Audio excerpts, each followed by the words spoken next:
Weed is big business along the western border of Michigan's Upper Peninsula, but there's a battle for market share and concern that marijuana is entering neighboring states where it remains illegal. The remote western UP towns on the Wisconsin border are known for their legacies in logging and mining industries. Today, people are traveling from several hours away to purchase cannabis. Why come from Minnesota? Because it's the nearest place you can. It's a lot closer than Colorado. Yep. Glazed and Confused is a family-owned marijuana shop in Iron County. It's popular with out-of-staters. We're in Crystal Falls, Michigan, and we've are a cannabis provisioning center offering all sorts of different cannabis products. It's no secret that out-of-state residents are the target market for marijuana shops sprouting up on the UP border.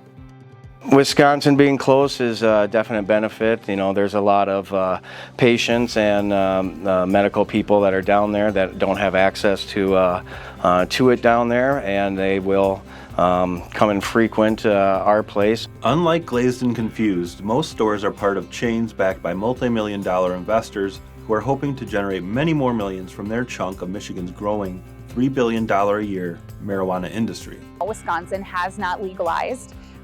So there's a lot of value in being close to the border and being a little bit closer for customers coming from Wisconsin or Minnesota to access us. So quite frankly, it's strategic, and it's an ability for us to serve more people closer to their homes. To date, over a dozen pot shops have opened up along the border, from Ironwood to Crystal Falls and Iron Mountain.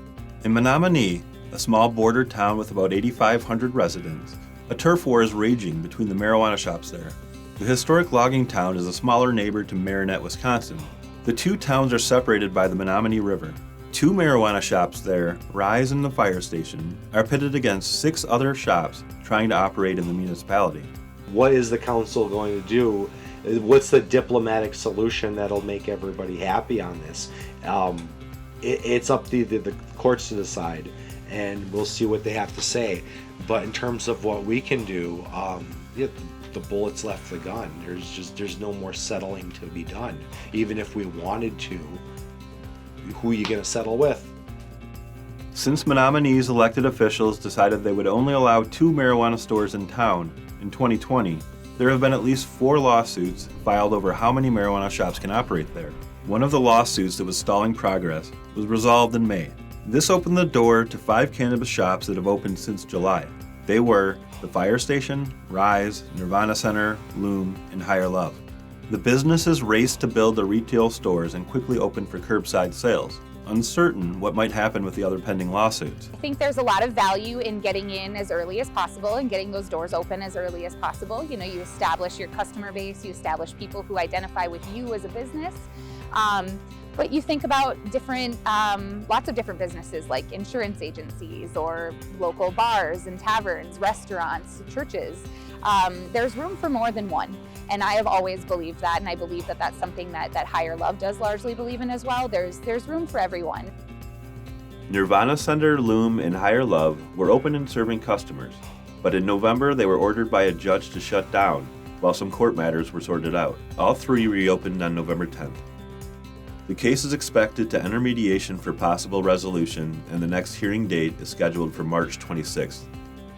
The surge of legal Michigan marijuana is impacting Wisconsin, where marijuana remains illegal. Police there are enforcing local laws, and people are getting tickets. Meanwhile, sensing the opportunity for sales, Michigan marijuana companies are openly advertising in Wisconsin.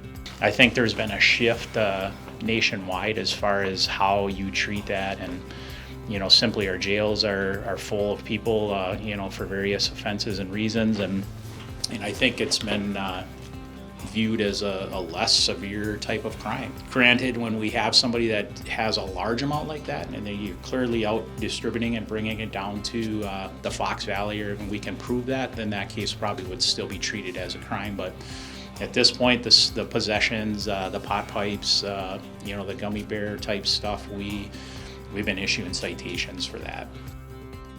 Regardless of the lawsuits and legal risks, out-of-state cannabis customers will likely continue crossing the Michigan UP border, spending their money and returning to their home states with Michigan marijuana products, at least while the plant remains illegal or unavailable commercially in neighboring states.